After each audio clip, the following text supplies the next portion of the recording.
स्थूले भद्राद्या जैनधर्मोऽस्तु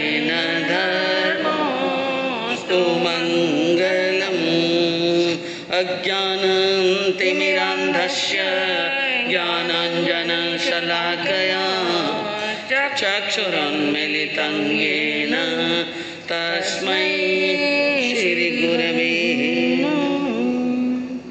सत्त्वेषु मैत्रे गुणेषु प्रमोदं क्लिष्टेषु जीवेषु कृपा परत्वम्। माध्यस्थभावं विपरीतवृत्तौ सदा ममात्मा विदधातु देव। सदा ममात्मा विदधातु देव। अहिंसा के अग्रदूत, त्रयकाल दृष्टा, भवी जीवों के तारनहार, शासनेश प्रभु श्रमण भगवान महावीर स्वामी के चरणों में कोटि कोटि वंदन। दीन दुखियों के मसीहा, करुणा के सागर, परम पूज्य गुरुदेव श्रमण सूर्य मर्दर केसरी श्री मिश्री मल जी महाराज साहब के चरणों में कोटि कोटि वंदन।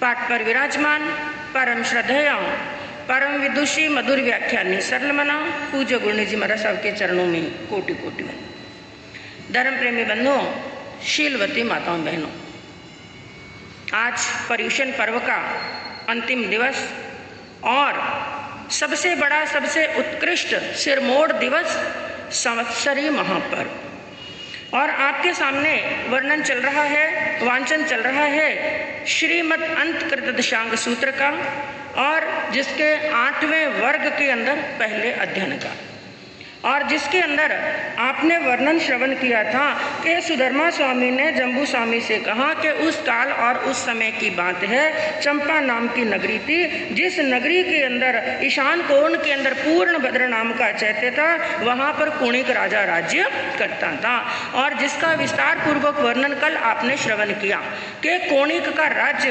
राजगिरी नगरी से चंपा नगरी कैसे हुआ, इसके पीछे कौन सी घटना बनी, जिसका वर्णन कल आपको बताया गया था। और अब मुख्यतः इस अध्ययन के अंदर जो 10 काली आदि रानियों का वर्णन चलता है, वे 10 की 10 भी श्रेणिक महाराज की रानियां थी, और उनकी तपस्या का वर्णन कई बार आपने पढ़ा है और कई बार सुना है कि जिनकी तपस्या इतनी घोर और कठोर थी कि जिसका वर्णन पढ़ते पढ़ते भी हम थक जाते। ऐसा लगता है कि ऐसी तपस्या उन्होंने कैसे की होगी, कैसे अपने शरीर को सुखा करके नसों का जाल मात्र रह गया था जो इतनी सुकुमाल थी। ऐसी कौन सी घटना घटी कि उन्होंने संसार की समृद्धि का, संसार के सुखों का त्याग करके संयम के कंटकीर्ण मार्ग के ऊपर वो रानियां अग्रसर हुई। इसके पीछे भी बंधुओं एक बड़ी मार्मिक घटना आती है। आपको वर्णन बताया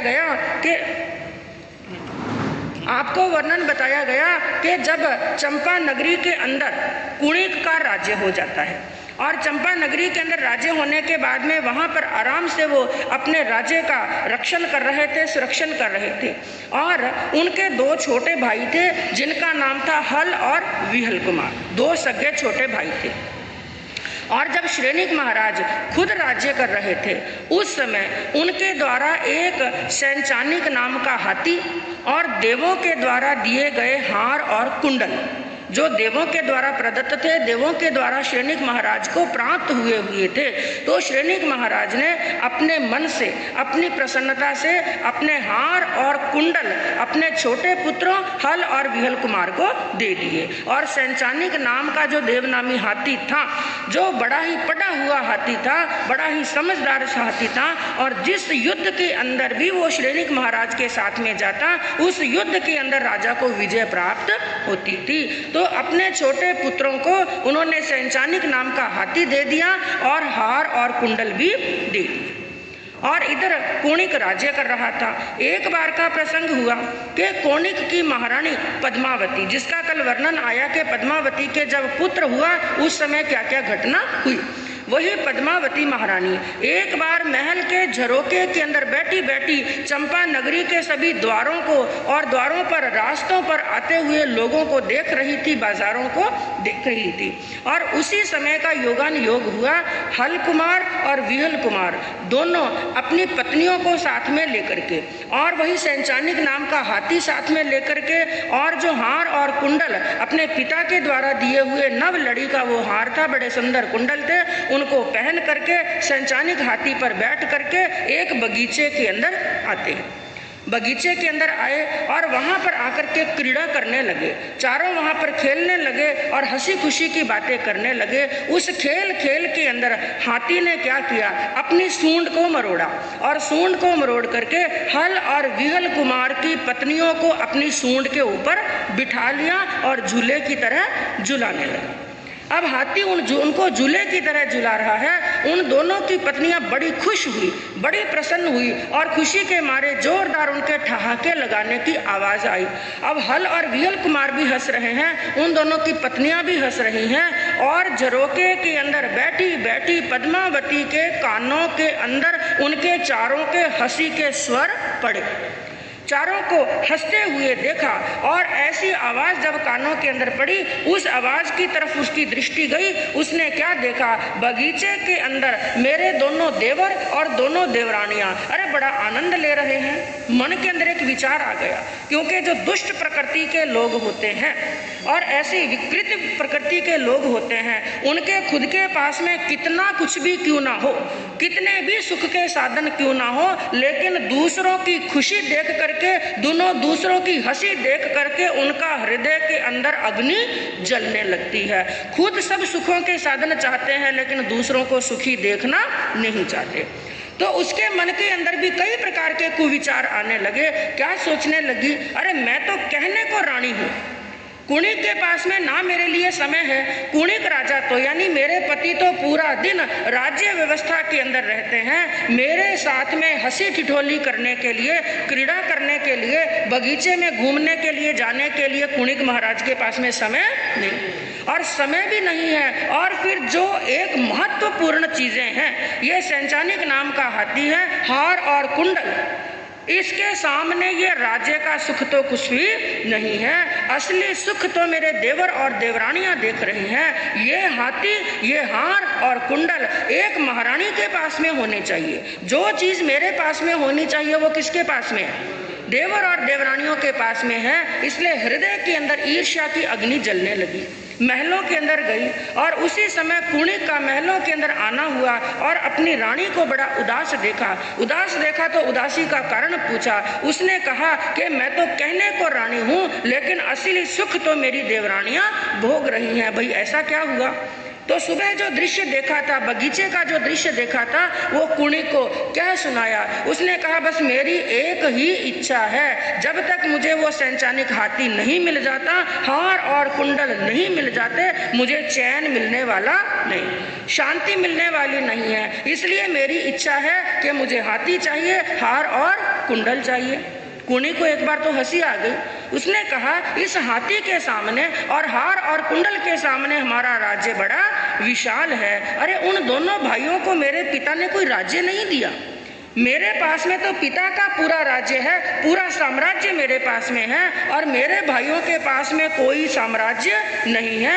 उनके पास में तो ये तीन चीजें हैं और पिता के द्वारा दी हुई हैं, इसलिए उनके पास में रहने दो। लेकिन पद्मावती ने क्या कहा, आपके भंडार के अंदर इतना धनकोश है और इसके हाथी और हार और कुंडल के बदले यदि आपके भाई जितना भी धन मांगे उनको धन दे दो, लेकिन मुझे तो क्या चाहिए, हार, हाथी और कुंडल चाहिए। अब कहते हैं स्त्री हट। महारानी ने ऐसी हट पकड़ी और कुणिक को उसकी हट के आगे झुकना पड़ा। इसलिए अपने भाइयों को बुलाया, अपने भाइयों को हाथों हाथ हल और विहल कुमार को बुलाया और हल और विहल कुमार को बुला करके कहा कि मेरी आज्ञा है, जो आपके पास में हाथी, हार और कुंडल है वो मुझे दे दो। उन्होंने कहा हम कैसे दे सकते हैं, हमारे पिता की अंतिम निशानी, एकाएक निशानी हमारे पिताजी के द्वारा दी हुई, आपको इतना बड़ा राज्य दिया है और हमें तो केवल ये 3 चीजें ही मिली हैं, इसलिए हे भाई साहब हम ये पिता की अंतिम निशानी देने वाले नहीं। और राजा लोग होते हैं और फिर वो कुणिक जो महत्वाकांक्षी था, बड़ा क्रोधी था, बड़ा अहंकारी था, उसके अहंकार को चोट लगी, मेरे छोटे भाइयों ने मुझे मना कर दिया। लेकिन फिर एक बार प्रेम से समझाने का प्रयास किया, आपको इसके बदले जितना भी धन चाहिए, जितनी भी संपत्ति चाहिए मैं देने के लिए तैयार हूं, लेकिन मुझे ये हार और हाथी चाहिए।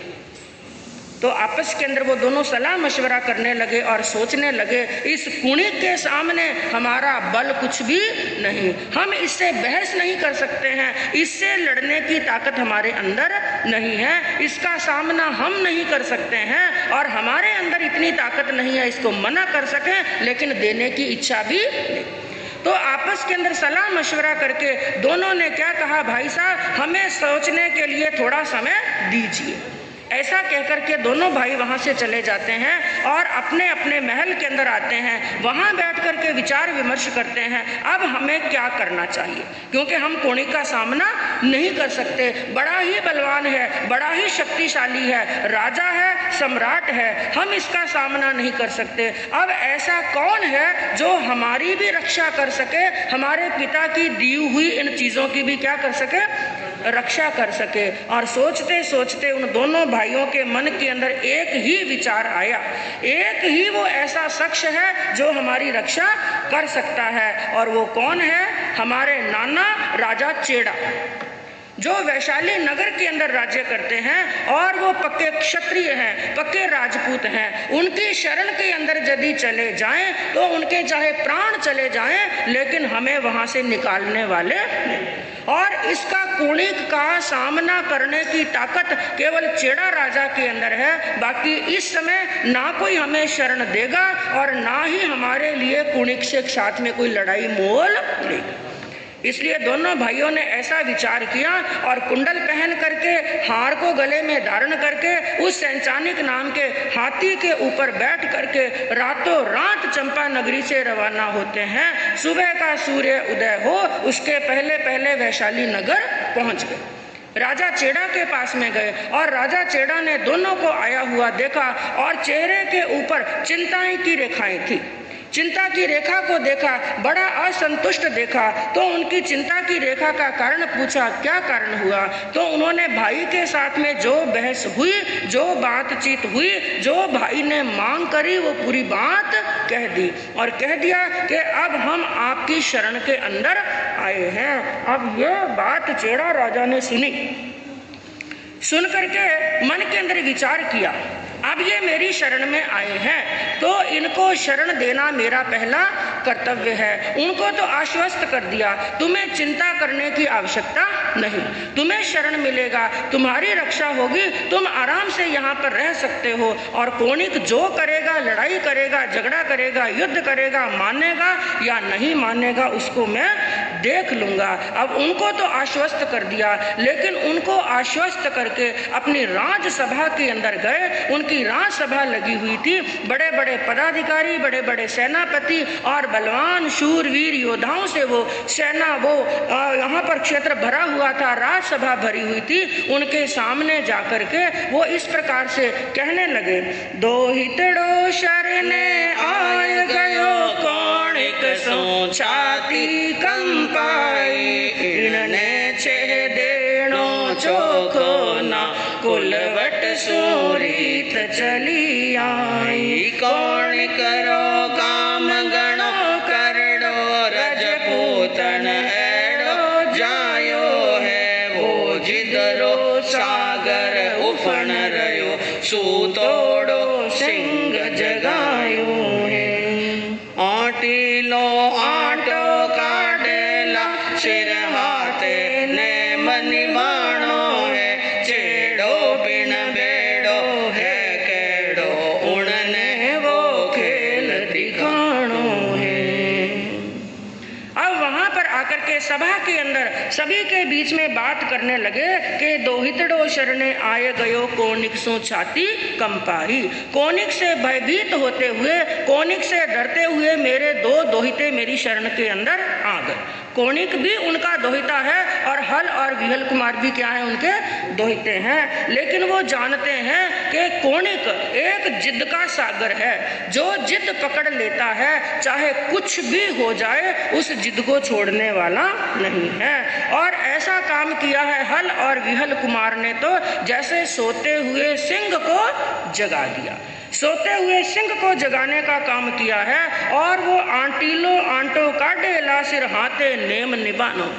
और वो ऐसा जिद का सागर है, ऐसा आंटीला है कि वो पूरा आंटा निकाले बिना, बदला लिए बिना छोड़ने वाला नहीं। यह परिस्थिति मेरे सामने ऐसी है, मुझे नेम भी निभाना है।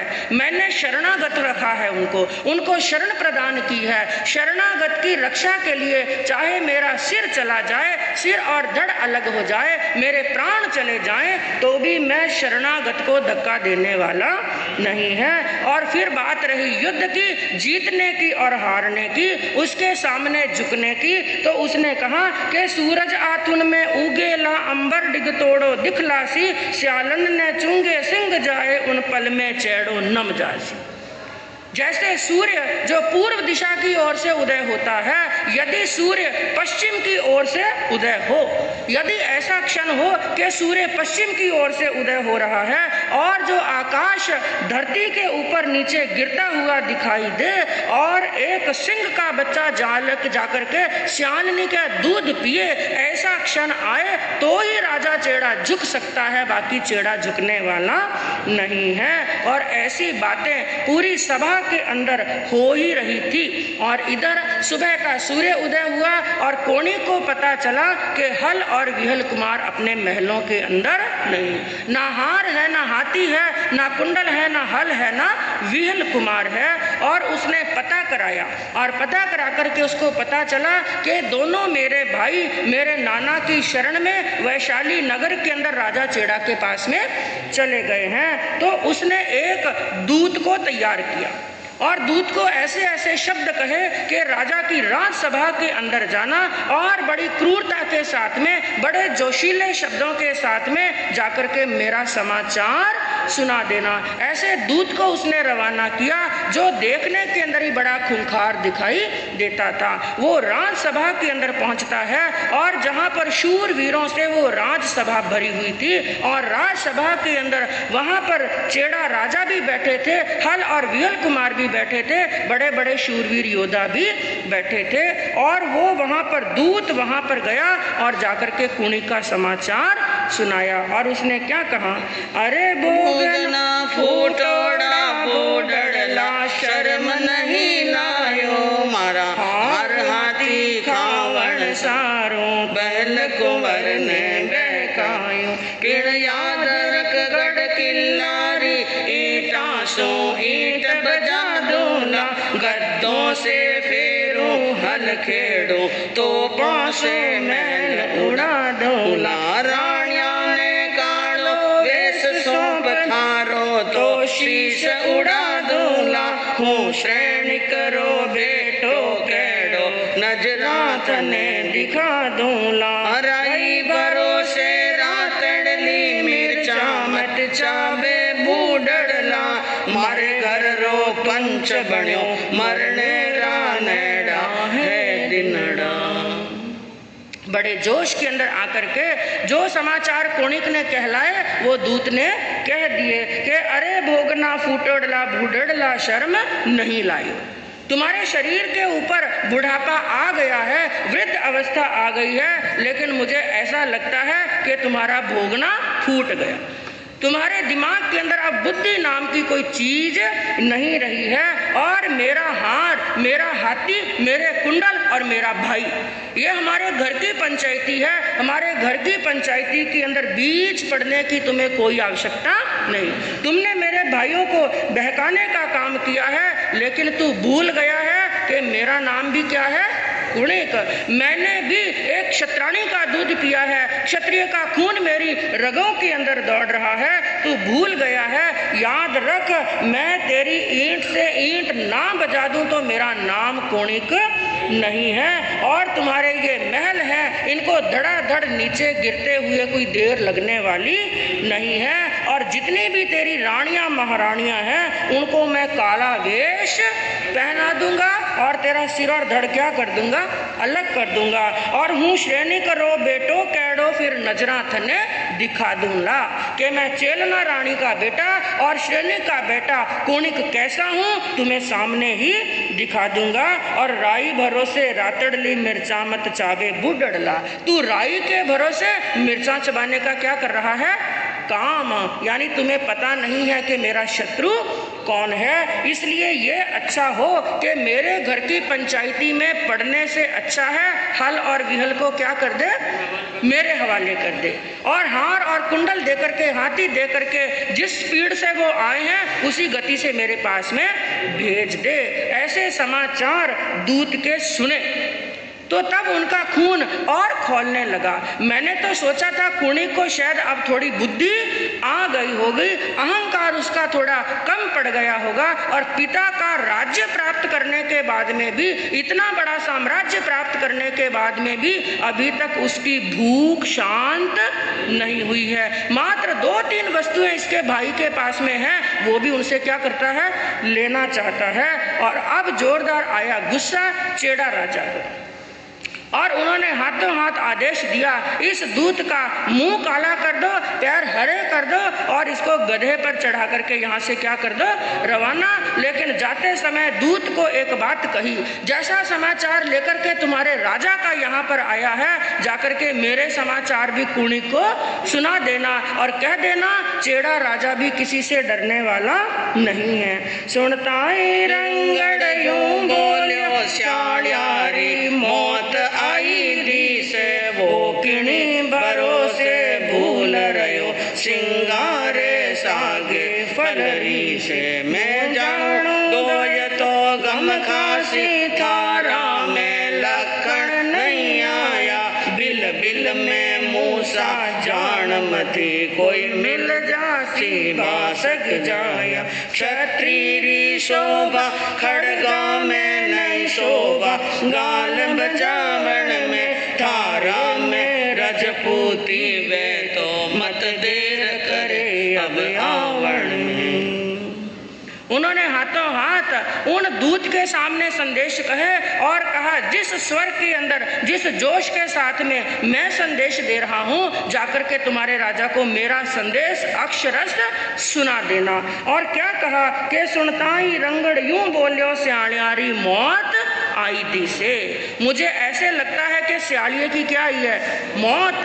और जब सियालिये की मौत आती है वो गांव की तरफ मुख करता है। कुणिक की मौत आई है और उसको मालूम नहीं है उसका सामना भी किसी सियाल से नहीं है बल्कि केसरी सिंह से है, जंगल के राजा से है। और मैं जानो जानू दोई तो गम खासी थारा में लखन नहीं। मैंने तो क्या सोचा, दोईता थोड़ा गम खाएगा, थोड़ी समता रखेगा, संभाव रखेगा, लेकिन मैंने देख लिया है ना तेरे अंदर कल लक्षण थे, ना आज हैं और ना कभी आएंगे। और एक बात और कह देना उस कुणिक को, जाकर के तुम्हारे राजा को यह बात कह देना कि बिल बिल में मूसा जान मती कोई मिल जासी वासक जाया। ऐसी गलत फहमी के अंदर मत रहना कि जिस बिल में हाथ डालता हूँ हर बिल के अंदर मुझे चूहा ही मिलता है। जरूरी नहीं कि हर बिल के अंदर चूहा हो, किसी किसी बिल के अंदर काला नाग भी मिल सकता है। और इस बार तुम्हारा सामना किसी चूहे से नहीं बल्कि किससे हुआ है, काले नाग के साथ में हुआ है। और तू कहता है कि मैं क्षत्रिय हूँ, मैंने क्षत्राणी का दूध पिया है, क्षत्रिय का खून मेरी नसों के अंदर दौड़ रहा है। तो हे मूर्ख, याद रख, क्षत्रिय की शोभा केवल बोलने से नहीं होती है, क्षत्रिय की शोभा बोलने से नहीं होती है, बल्कि क्षत्रिय की शोभा खड़गा में, तलवार लेकर के युद्ध क्षेत्र के अंदर युद्ध कर और धनुष बाण छोड़ तलवार चला। क्षत्रिय की शोभा तलवार चलाने में होती है, जबान चलाने में नहीं। तेरे महलों के अंदर बैठा बैठा मात्र जबान मत चला, और तेरे अंदर यदि हिम्मत है तो युद्ध क्षेत्र के अंदर आकर के क्या कर, लड़ाई कर। और फिर बात रही शरणागत को देने की, मेरे प्राण चले जाएं तो मुझे चिंता नहीं, मेरा जीवन चला जाए, मेरा राज्य चला जाए, उसकी चिंता नहीं है। प्राण देकर के भी मैंने जिसको शरण दी है उसकी क्या करूंगा, रक्षा करूंगा। ऐसे समाचार कर और हाथ पांव काले कर गधे पर बिठा करके फटकार करके उस दूत को उस चंपा नगरी के रास्ते पर रवाना कर दिया। अब उनको तो रवाना कर दिया, उनके जाने के बाद में बड़े जोश के साथ में अपनी सभा के अंदर जो बड़े बड़े शूरवीर बैठे थे, योद्धा बैठे थे, उनके खून के अंदर गर्मी आए, एक जोश आए। उनके अंदर जोश भरने के लिए क्या कहने लगे वो, उन्होंने, राजा ने कहा कि मेरी शरण में शरणागत आया है, पहले तो तुम ये सलाह दो मुझे क्या करना चाहिए, क्योंकि लड़ाई तो सबके साथ में मिलकर के करनी। तो अपने जो बड़े बड़े सेनापति शूरवीर योद्धा बैठे थे उनकी सलाह ली। इस प्रकार से मेरे दोहिते मेरे शरण के अंदर आए हैं और कोणी का मानने वाला नहीं, बोलो मुझे क्या करना चाहिए। क्या मेरे दोहितों को वापस भेज दूं, जो मेरी शरण में आए हैं उनको यहाँ से निकाल दूं और शरण नहीं दूं, या फिर मैं युद्ध करूं, तुम लोगों की सलाह क्या है। और वो भी सबके सब क्षत्रिय थे। ऐसी समाचार सुने, ऐसी बात सुने तो उन्होंने क्या कहा, राजन, शरणागत को वापिस लौटाना, उसकी रक्षा ना करना, ऐसा क्षत्रिय का धर्म नहीं है। हम भी तैयार हैं युद्ध करने के लिए, और ऐसा समझ लीजिए कि हमने भी केसरिया कर लिया। हमारा शरीर जाए तो जाए, प्राण जाए तो जाए, सिर धड़ अलग हो तो हो, लेकिन हमने भी राजन केसरिया कर लिया है। और केसरिया भी कैसा किया है, ऐसा समझ लो कि हम जंगली शेर बन गए हैं, जो अपना शिकार करने के लिए क्या है, तैयार हैं। बस हम तो केवल आपकी आज्ञा का पालन करना चाहते हैं। आप शीघ्रातिशीघ्र आज्ञा दो और हम क्या करें, युद्ध करें। उनका ऐसा जोश देखा, ऐसा होश देखा, ऐसा बल देखा, और विचार किया कि अब युद्ध करने की क्या करनी है, तैयारी। और इधर दूत पहुंचा उन्हीं के पास में, और जाकर के चेड़ा राजा के समाचार सुनाए कि चेड़ा राजा शरणागत को वापस लौटाने वाले नहीं, वो तो युद्ध करने के लिए क्या है, तैयार। तो कोणी का भी खून गर्म हो गया। उसने विचार क्या किया, मैंने तो सोचा था नाना जी क्या हो गए हैं, बुढ़े, नाना जी बुढ़े हो गए हैं, इसलिए शायद वो युद्ध क्षेत्र में आने की हिम्मत करेंगे नहीं। लेकिन लगता है अब वृद्ध अवस्था शरीर के ऊपर आई है, लेकिन मन के अंदर वृद्ध अवस्था नहीं आई है। इसलिए इधर कोणिक ने तैयारी की, कोणिक ने युद्ध करने के लिए वैशाली नगर में जाने के लिए तैयारी की, और इधर चेड़ा राजा ने क्या की, तैयारी। और तैयारी की तो चेड़ा राजा के साथ में युद्ध क्षेत्र के अंदर कौन कौन आए, जिसके अंदर वर्णन आता है 9 मल्ली राजा और 9 लक्ष्मी राजा, तो कुल हो गए 18, और 19वीं सेना हो गई चेड़ा राजा की खुद की। तो ये 19 सेनाएं तो हुई चेड़ा राजा के साथ में। और इधर जो काली आदि रानियों के 10 पुत्र यानी कुणिक के छोटे 10 और भाई थे, वो 10 कुमार की 10 सेनाएं और 11वीं सेना किसकी हुई, कुणिक की। तो कुणिक की तरफ की हो गई 11 सेनाएं और चेड़ा राजा के तरफ की हो गई 19 सेनाएं। और प्रति सेना के अंदर चाहे वो कुणिक की है, चाहे कुमारों की है, चाहे मल्ली राजा की है, चाहे लिच्छवी राजा की है, और चाहे चेड़ा राजा की है, सभी सेनाओं के अंदर बताया गया 3-3 हजार हाथी थे, 3-3 हजार घोड़े, 3-3 हजार रथ और 3-3 करोड़ पैदल सेना। अब चेड़ा राजा के पास में कुल मिलाकर के 57 हजार हाथी, 57 हजार घोड़े, 57 हजार रथ और 57 करोड़ पैदल सेना किसके पक्ष में थी, चेड़ा राजा की तरफ। और कुणिक की तरफ बताया 33 हजार हाथी, 33 हजार घोड़े, 33 हजार रथ और 33 करोड़ पैदल सेना। अब कल्पना करो जब ये दो सेनाएं एक दूसरे के सामने होंगी, वहां का दृश्य कैसा दिखाई देता होगा। और ऐसा समय आया, ऐसा क्षण आया, इधर चेड़ा राजा की वो 19 सेनाएं खड़ी हैं और एक तरफ कुणिक भी वहां पर दल बल को लेकर के युद्ध क्षेत्र के अंदर पहुंच गया। जब ये समाचार चेटक को मिले और चेटक का राजा का भी खून खौलने लगा और इधर सभी क्षत्रिय युद्ध करने के लिए और लड़ मरने के लिए क्या है, तैयार। सब अपनी तलवारों को चमका रहे हैं और युद्ध करने के लिए युद्ध के मैदान के अंदर खड़े हैं। और उस समय कहा कि वीरों की घोर घटा उठी, खड़गारी चमके बिजलियां, खारा बरसे है बानड़ लालो, हीरा वाला खलबलिया। एक टंकार हुई और युद्ध शुरू हुआ और उस समय सभी शूरवीरों की तलवारें ऐसे चमक रही हैं जैसे आकाश के अंदर बिजली चमकती है। टनटनाट की आवाज आ रही है, किसी की तलवार से किसी का सिर कट रहा है और किसी के धनुष में से क्या निकल रहे हैं, बाण निकल रहे हैं। और धड़ाधड़ वहां पर लोगों के, सिपाहियों के, सैनिकों के सिर और धड़ क्या होने लगे, अलग। किसी के पांव कट करके नीचे पड़ रहे हैं, किसी के हाथ कट करके। और कहा कि लोहीरा वाला खलबलिया, लोहा मतलब के खून की नदी ऐसी बहने लगी, ऐसे लगा के जैसे खून की तो एक नदी ही बह रही है। पूरा युद्ध क्षेत्र खून से लाल हो गया।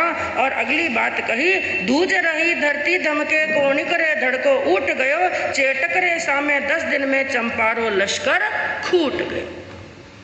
युद्ध होते होते एक क्षण ऐसा आया, ऐसा लगने लगा कि उनकी लड़ाई से पूरी धरती धूज रही है। पूरी धरती धूजने लगी और चारों दिशाएं लाल होने लगी। और एक क्षण वो भी आ गया, चेटक, जो शरीर से वृद्ध जरूर था, उम्र से वो बुढ़ा जरूर था, लेकिन ताकत बड़ी थी। और चेटक राजा के लिए एक विशेष बात आई। चेटक महाराजा जो भगवान महावीर के श्रमणोपासक थे, उपासक थे और 12 व्रतधारी क्या थे, श्रावक।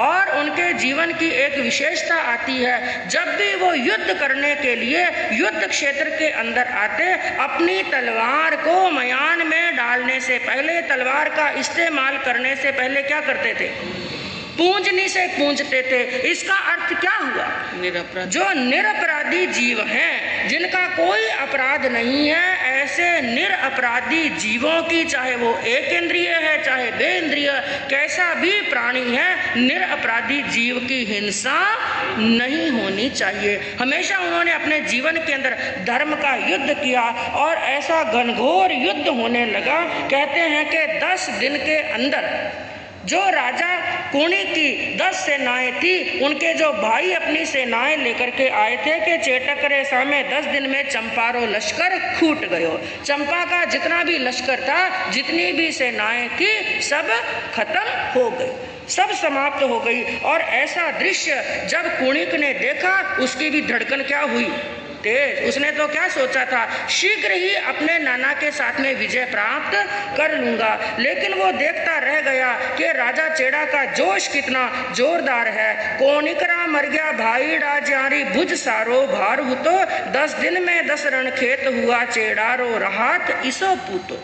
राजा चेड़ा का ऐसा हाथ था, ऐसा जोश था कि कोणिक के 10 दिन के अंदर 10 भाई ऋण खेत हो गए, वीर गति को प्राप्त हो गए, जिनको देख करके कोणिक के अंदर क्या आता था, जोश।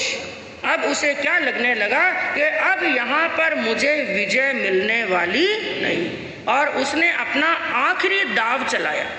उसके याद आया कि एक समय ऐसा था जब देवराज इंद्र को कोणिक की सहायता चाहिए थी। और कोणिक भी बड़ा शूरवीर था, बड़ा योद्धा था, लेकिन चेड़ा राजा के सामने नहीं चली।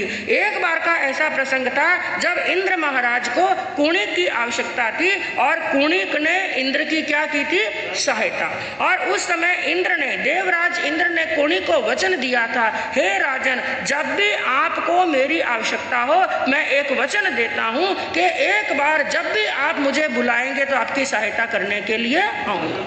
वो वचन कुणिक को याद आया और उस वचन को याद करके देव का आह्वान किया और देवराज इंद्र वहां पर पहुंचते हैं।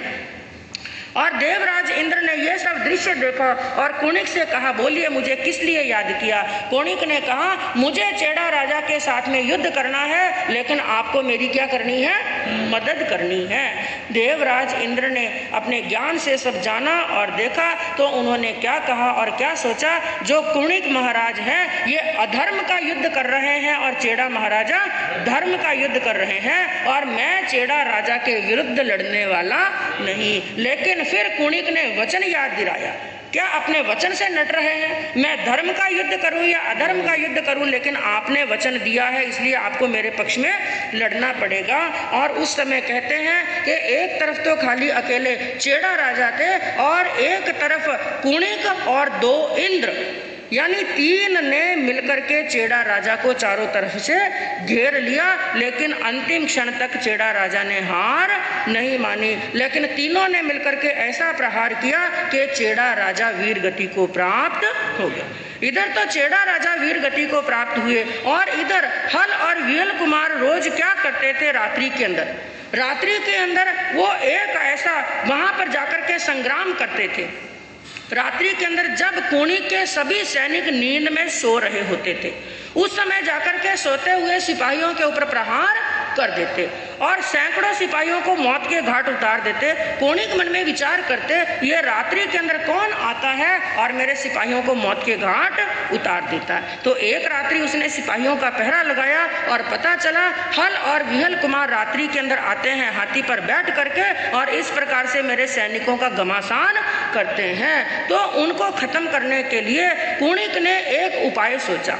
जिस मार्ग से रात्रि के अंदर वो आते थे उस मार्ग पर गहरा खड्डा खुदवा दिया और उस खड्डे को पूरे को अग्नि से भर दिया। अग्नि के अंगारे जलते हुए अंगारों से भरा और ऊपर से उसको ढक दिया। रात्रि का समय हुआ, अपने हार और कुंडल पहन करके संचानिक हाथी पर बैठ करके रोज की तरह हल और विहल कुमार उनकी छावनी पर आक्रमण करने के लिए आए। लेकिन जैसे ही उस अग्नि के कुंड के पास में आए जो ऊपर से ढकी हुई थी, और वो संचानक हाथी कई प्रकार की विद्याओं का वो भी जानकार था और वो वहां पर रुक गया। आगे चलने से मना कर दिया। हल और विहल कुमार ने कहा आगे चलो, लेकिन उसने सूंड हिलाई, आगे चलने से मना किया। तो हल विहल कुमार को गुस्सा आया। उन्होंने कहा आज हमें तुम्हारी जरूरत है और तुम नमक हरामी का काम कर रहे हो। जैसे ही नमक हरामी की बात सुनी, उस हाथी को जोरदार, क्योंकि वो भी देवनामी था, उसको जोरदार क्रोध आया। उसने एक झटका दिया, हल और विहल कुमार को एक तरफ डाल दिया, सुरक्षित डाल दिया और खुद जाकर के अग्नि के अंदर कूद गया। तो वो तो वहां पर सफाया हो गया और उस समय देवों ने मिलकर के हार और कुंडल भी वहां से ले लिए। और कवि ने अंतिम के अंदर क्या कहा कि 80 लाख करोड़ फौजी संग में वीरारो बींद बिलाए गयो है, लाख लाख धन्यवाद थने शरणागत ने नहीं काट दियो। हाथी तो मर गया आग पड़ी देवा मिल हार उठाए लियो, कौनिक ने कौडी मिली कटे अपयशरो पेचो बांध लियो। कहा के हाथी तो आग के अंदर पड़ करके मर गया और देवों ने मिलकर के हार और कुंडल उठा लिए।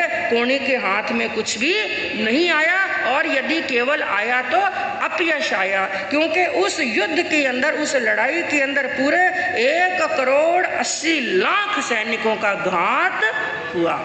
इधर देखिए वैशाली नगरी के अंदर यह युद्ध चल रहा था और घमासान हो रहा था, और इधर उसी समय चंपा नगरी के अंदर श्रमण भगवान महावीर स्वामी का क्या होता है, आगमन, पदार्पण होता है। और भगवान की वाणी को श्रवण करने के लिए चंपा नगरी के लोग जाते हैं। और उस समय वही 10 कुमार जो कुणी के पक्ष में लड़ने के लिए गए थे, उन 10 कुमारों की 10 माताएं, काली आदि रानियां भगवान के दर्शन करने के लिए गई। भगवान की वाणी सुनी और एक प्रश्न पूछा। भगवान के सामने एक प्रश्न रखा, है भगवान, हमने हमारे बेटों की जाते समय पूठ देखी है, क्या आते हुए का मुख देखेंगी या नहीं? प्रभु ने कहा, नो अट्ठे समट्ठे, हे देवानुप्रिय, यह अर्थ समर्थ नहीं। यानी जिस कार्य के लिए तुम्हारे बेटे गए थे वो उस काम में आ गए। यानी सबके सब वीर गति को प्राप्त हो गए हैं। ऐसी बात जब रानियों ने सुनी तो इतना जोरदार झटका लगा, 10 रानियों को क्या आ गया? वैराग। और उसी समय कहा, प्रभु हम आपके पास में दीक्षा अंगीकार करना चाहते हैं। तो क्या कहा? तत्नम चंपाए नैरिय सेनीय शरणो बज्जा कोणीय शरणो चुल्ले माया काली नामम देवी होता वन्नो जहां नंदा जाव समाई मायाम एकार संगाइम अहित जय बहुम चौथ जाव अप्पानम भावे माने। और उसके बाद में कहा गया श्रेणिक राजा की जो काली नामक आर्या थी और उसको वैराग आया और उसने नंदा रानी की तरह भगवान के पास में दीक्षा अंगीकार की। दीक्षा लेकर के सामायिक से लगा करके 11 अंगों का अध्ययन किया और एक बार वहां पर चंदना आर्या के पास में समीप में आई और आकर के हाथ जोड़ करके विनय पूर्वक कहने लगी कि आपकी यदि आज्ञा हो तो मैं रत्नावली नाम का तप अंगीकार करना चाहती हूँ। और रत्नावली तप के अंदर विधि बताई एक परिपाटी की कि रत्नावली तप किस प्रकार से किया जाता है, जिसके अंदर कहा उपवास करके पारना, बेला करके पारना, 3 करके पारना, फिर लगातार 8 बेले करना। उसके बाद में उपवास करके पारना, बेला, तेला, 4, 5, 6 इसी क्रम से बढ़ते हुए 8, 9, 10, 11, 12, 13, 14, 15 और 16 करके पारना, फिर लगातार 34 बेले करना। और जिस क्रम से तपस्या को बढ़ाया गया उसी क्रम से तपस्या को घटाया गया। 16 करके पारना, 15 करके, 14 करके, 13, 12, 11, 10, 9, 8 इसी क्रम से घटते हुए तेला, बेला और उपवास करके पारना। फिर बीच के अंदर 8 बेले किए, फिर तेला करके पारना, बेला और उपवास करके पारना। इस प्रकार से रत्नावली नाम की उन्होंने तपस्या की, जिसके अंदर तपस्या का काल एक परिपाटी के अंदर 1 वर्ष 3 महीने और 22 दिन बताया गया। इस प्रकार की एक नहीं बल्कि 4 परिपाटियां काली रानी ने अंगीकार की। 4 परिपाटियों के अंदर बताया काल 5 वर्ष 2 महीने 28 दिन, जिसके अंदर एक परिपाटी में तपस्या के दिन आते हैं 1 वर्ष और 24 दिन। 4 परिपाटियों के अंदर तपस्या के दिन आते हैं 4 वर्ष 3 महीने 6 दिन, और एक परिपाटी के अंदर पारने के दिन आते हैं 88, और 4 परिपाटियों के अंदर पारने के दिन आते हैं 352। तो इस प्रकार की तपस्या की। और पहली परिपाटी के अंदर जैसे उपवास करके, बेला करके पारना वगैरह करते, जब भी पारना करते तो पहली परिपाटी में उन्होंने पारने में विजय लिया और दूसरी परिपाटी में विजय का त्याग किया, तीसरी परिपाटी में निर्लेप आहार लिया और चौथी परिपाटी के अंदर आईमिल से उन्होंने पारना किया।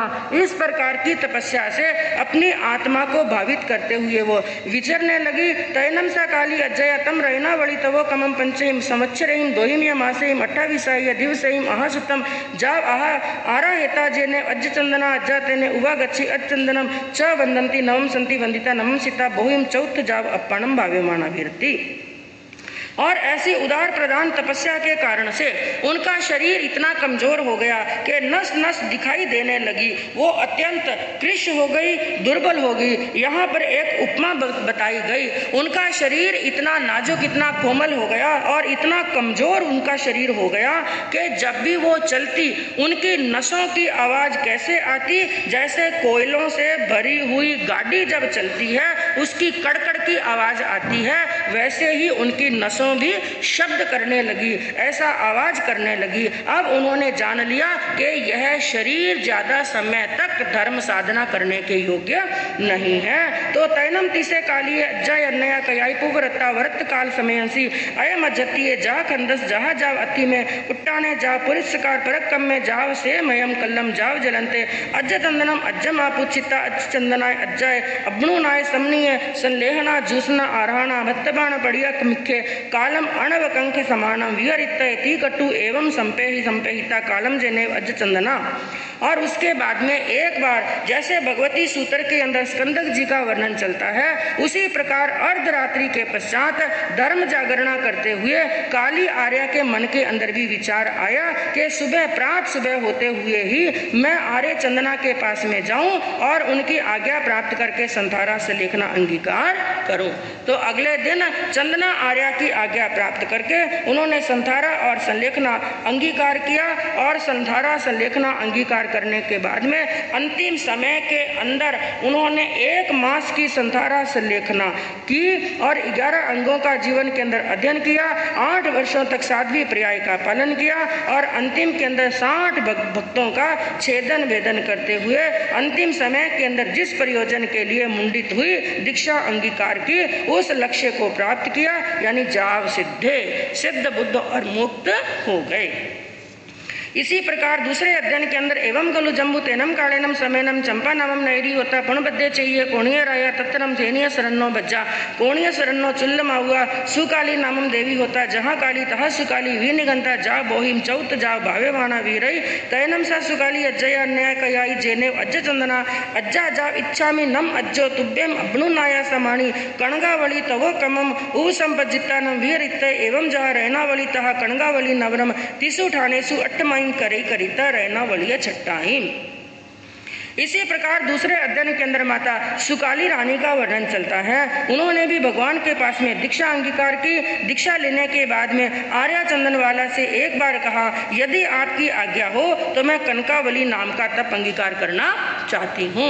तो चंदना आर्या की आज्ञा प्राप्त करके उन्होंने कनकावली नाम का तप अंगीकार किया।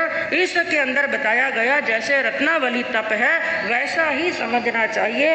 अंतर केवल इतना है, जहाँ पर वहाँ पर 8 बेलों की बात आती है और 34 बेलों की बात आती है, वहाँ पर उन्होंने कनकावली तप के अंदर बेले के स्थान पर क्या किया, तेले किए। यानी उपवास करके पारना, बेला करके पारना, तेला करके पारना, फिर लगातार 8 तेले किए, फिर उपवास, बेला, तेला 4, 5, 6 इस क्रम से बढ़ते हुए 16 तक की तपस्या की, फिर लगातार 34 तेले किए और फिर वापस उसी क्रम से उतरते हुए 16 के बाद में 15, 14, 13 और तेला, बेला और उपवास, और फिर लगातार 8 तेले किए, फिर वापस तेला करके पारना, बेला और उपवास करके पारना। इस प्रकार की एक परिपाटी के अंदर तपस्या के दिन होते हैं 1 वर्ष 2 महीने 14 दिन, 4 परिपाटियों के अंदर होते हैं 4 वर्ष 9 महीने और 26 दिन, पारने के दिन आते हैं एक परिपाटी के अंदर 88 दिन और 4 परिपाटियों के अंदर 352 दिन। पहली परिपाटी के अंदर उन्होंने भी काली आर्या की तरह पहली परिपाटी के अंदर पारने में विजय लिया, दूसरे में विजय नहीं लिया, तीसरे में निर्लेप आहार और चौथे के अंदर आईमिल से क्या किया, पारना किया।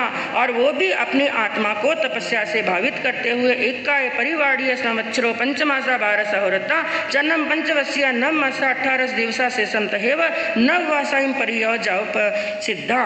और उन्होंने भी सामायिक से लगाकर 11 अंगों का अध्ययन किया और 9 वर्ष तक संयम का पालन किया। अंतिम के अंदर उनने भी चंदना आर्या की आज्ञा प्राप्त करके संधारा संलेखना किया और सिद्ध बुद्ध और मुक्त हो गए।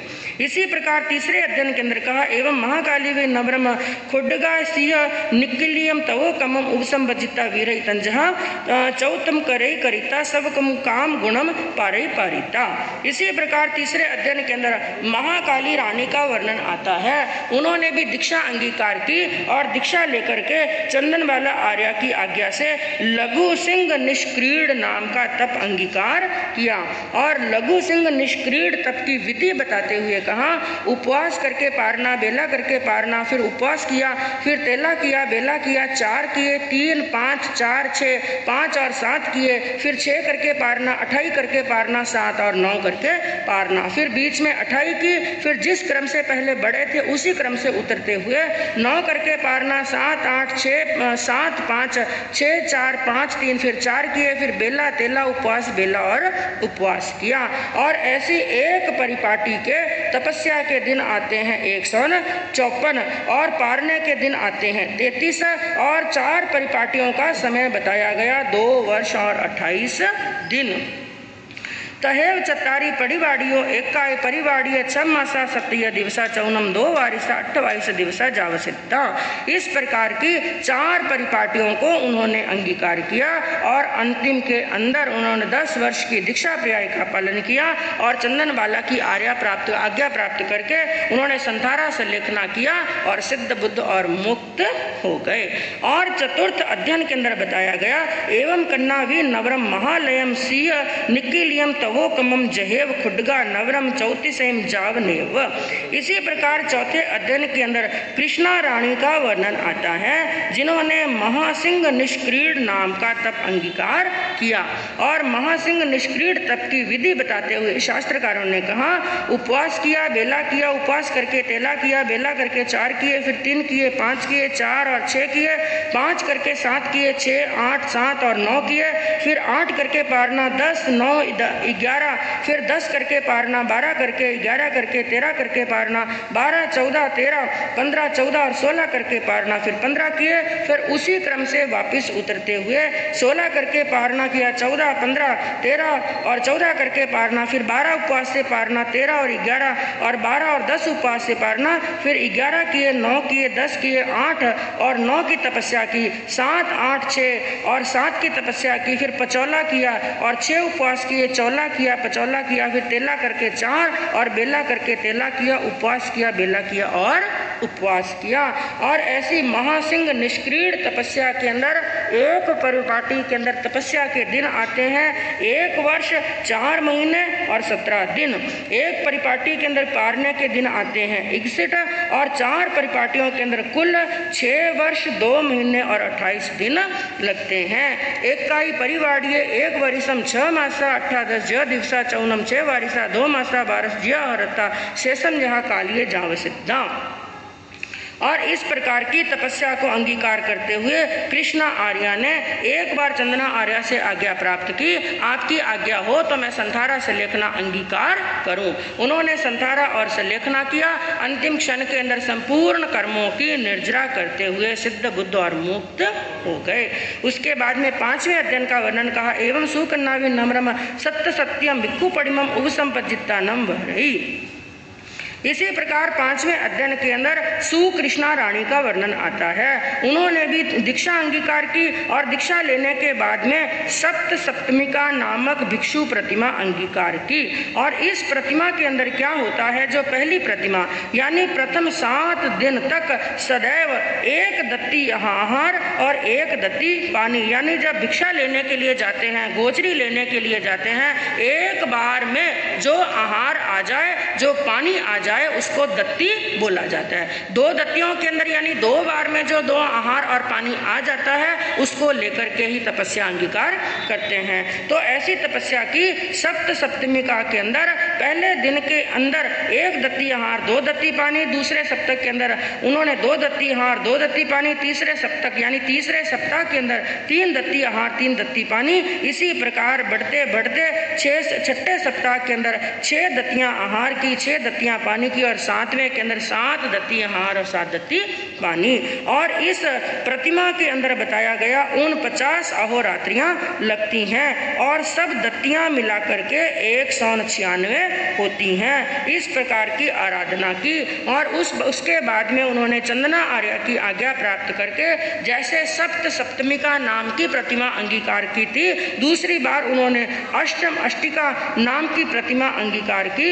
और जिसके अंदर बताया गया पहले इस अष्टमिका नामक भिक्षु प्रतिमा के अंदर पहले 8 दिनों के अंदर, यानी पहले सप्त सप्तमिका के अंदर आया 7 दिनों तक और अब आया 8 दिनों तक 1 दत्ती आहार और 1 दत्ती पानी। इसी प्रकार बढ़ते हुए उसके बाद में 8 दिनों के अंदर 8 दत्ती आहार और 8 दत्ती पानी, जिसके अंदर कुल एक प्रतिमा के अंदर 64 दिन लगते हैं और कुल दत्तियां होती हैं 288। उसके बाद में नवमिका नामक की भिक्षु प्रतिमा अंगीकार की, जिसके अंदर पहले 9 दिन के अंदर 1 दत्ती आहार और 1 दत्ती पानी और दूसरे 9 दिन के अंदर 2 दत्ती आहार 2 दत्ती पानी। इसी क्रम से बढ़ते हुए अंतिम 9 दिन के अंदर 9 दत्ती आहार और 9 दत्ती पानी। और इस प्रतिमा के अंदर 81 रात्रि और दिन लगते हैं और कुल 400 दत्तियां पूर्ण होती हैं। फिर इसी प्रकार से उन्होंने दशमिका नाम की भिक्षु प्रतिमा अंगीकार की। पहले के क्रम के अनुसार पहले 10 दिन तक 1 दत्ती आहार और 1 दत्ती पानी और आगे के अंतिम के 10 दिन के अंदर 10 दत्ती आहार और 10 दत्ती पानी। और इस प्रतिमा के अंदर कुल 100 दिन लगते हैं और सब दत्तियां मिला करके 50 कम 600 यानी 550 दत्तियां होती हैं। इस प्रकार उन्होंने ये प्रतिमाएं अंगीकार की और इसके अतिरिक्त उपवास, बेला, तेला, मास कामन, अर्धमास कामन आदि तपस्या से अपनी आत्मा को भावित किया और अंतिम के अंदर संधारा से लेखना करके जाव सिद्धा, सिद्ध, बुद्ध और मुक्त हो गए। और छठे अध्ययन के अंदर बताया एवं महाकन्नावी नमरम खुड्डाग सब ओ बद्धम पडिमम उपसंपजित्तानम विहरई तंजहा। छठे अध्ययन के अंदर महाकृष्णा रानी का वर्णन चलता है और उन्होंने चंदना आर्या की आज्ञा प्राप्त करके लघु सर्वतो भद्र नाम का तप अंगीकार किया, जिसकी विधि बताते हुए क्या कहा, उपवास किया, बेला किया, 3, 4 और 5 किए, फिर तेला 4, 5 उपवास और बेला किया, फिर 5 उपवास, बेला, तेला और चौला किया, फिर बेला, तेला 4, 5 और उपवास किए, फिर 4, 5 उपवास, बेला और तेला किया, जिसके अंदर तपस्या के दिन बताए 75 और पारने के दिन बताए 25।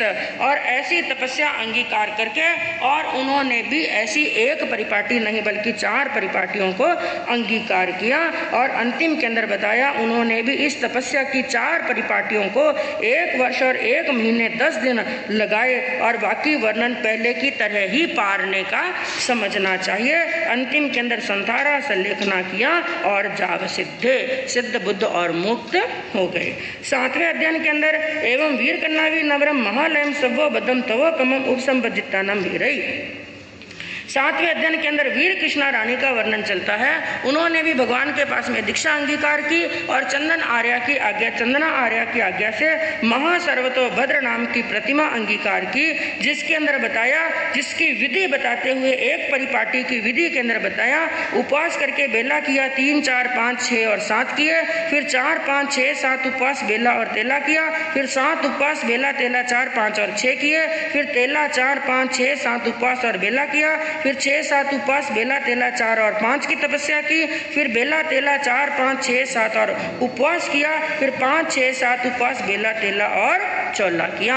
एक परिपाटी के अंदर तपस्या के दिन आते हैं 196 और पारने के दिन आते हैं गुण 50। 4 परिपाटियों के अंदर तपस्या के कुल दिन आते हैं, परिपाटी में 783 दिन, तपस्या के 196 और पारने के दिन आते हैं। और इस प्रकार की तपस्या अंगीकार करके उन्होंने भी अंतिम के अंदर चंदन आर्या से आज्ञा प्राप्त की, संधारा से लेखना अंगीकार किया और सिद्ध, बुद्ध और मुक्त हो गए।